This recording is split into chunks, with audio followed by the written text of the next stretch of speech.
Hello everyone and welcome to my CS24 channel. I hope everyone is having a wonderful day.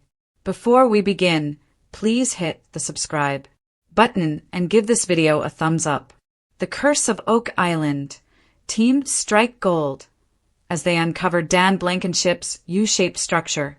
A string of amazing finds, including what may be the fabled 90-foot stone, were revealed on last week's special 2-hour episode of The Curse of Oak Island. But this week, the team uncovers something they have waited years to uncover, and possibly more than they bargained for. In the preview for history's hit show, the Earth Movers have scraped away an impressive land mass from the Cofferdam area. As Rick Lagina says, the objective is to dig up and see with our own eyes what that U-shaped structure is.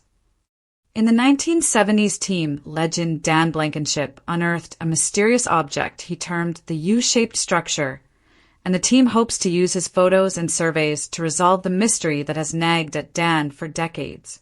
Last week, it looked like that day would never come after the team discovered water pouring in through multiple openings in the dam. Almost all of the walls were leaking at what Rick called an alarming rate. But an urgent call to the company responsible for the construction of the dam, Irving Equipment Limited, uncovered a fix and the leak was successfully sealed.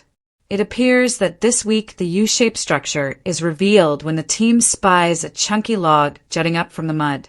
Checking out the massive wood piece, Jack Begley shouts, "Are those Roman numerals? This is awesome!" Rick then breaks out into his action hero mode, yelling, "Hold it!" as he jumps into the muck and grabs the splintery, half-buried wood with his bare hands. Later he says, "What a structure! But what was it?" In another major twist, Gary Drayton finds what appears to be gold again.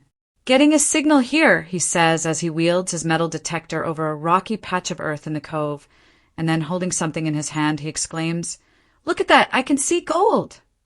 The episode description reads, after months of tireless effort, Rick, Marty, and the team begin the massive excavation at Smith's Cove and almost immediately strike gold. Is the find enough for Gary to bust out his infamous gold dance moves? You'll have to tune in to find out. The morning mist clung to the treetops like a veil as the Oak Island team gathered at the edge of the excavation site.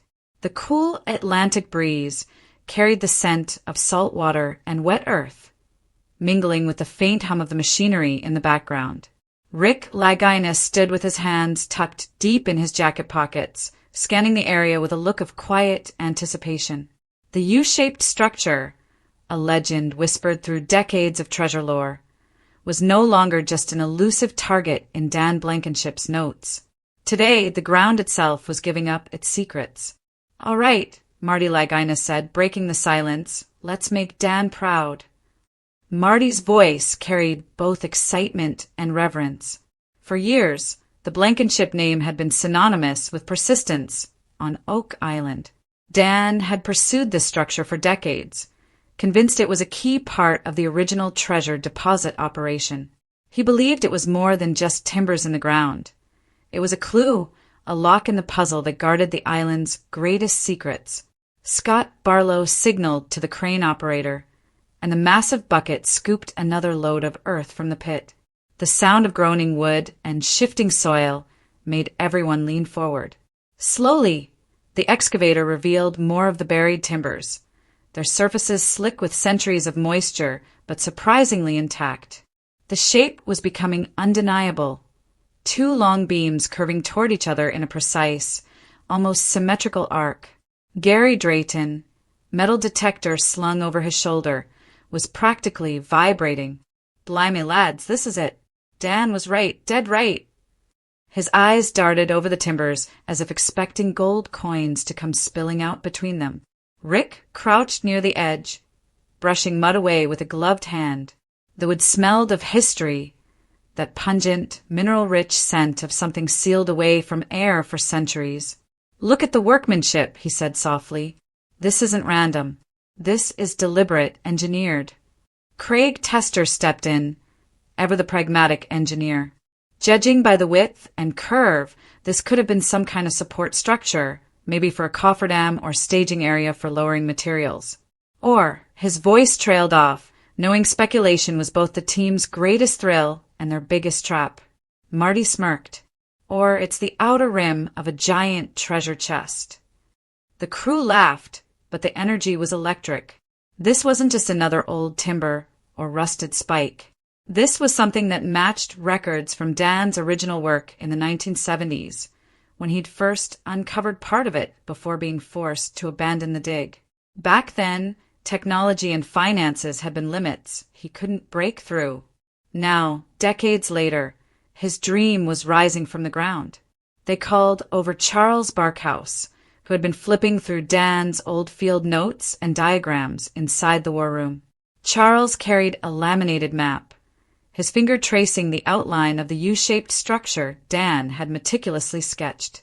"Look at this," Charles said, holding it up. "The angle of these beams matches Dan's notes exactly. If this continues to curve inward, the open end would point directly toward the original money pit." Gary's detector gave a sharp chirp near one of the exposed beams. Everyone froze. "Now we're talking," Gary exclaimed, kneeling and digging carefully with his trowel. A few scoops later, he held up a small, gleaming object caked in dirt.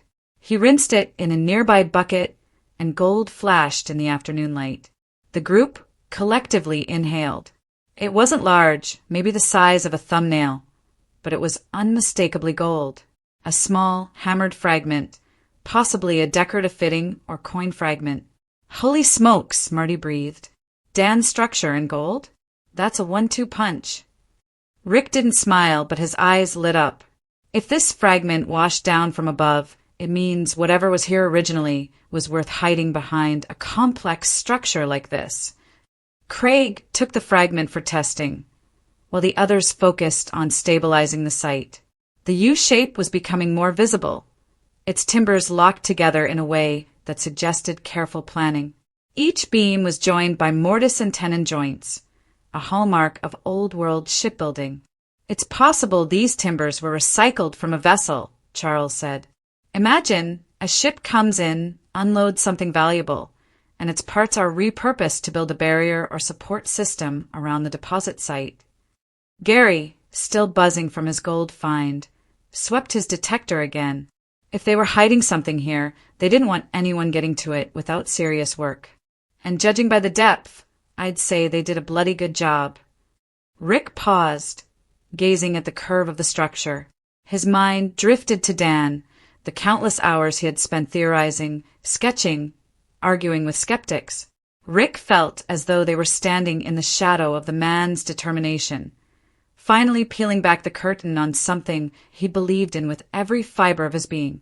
"Dan used to say the island wouldn't give up its secrets all at once," Rick murmured, "that it would give us just enough to keep going.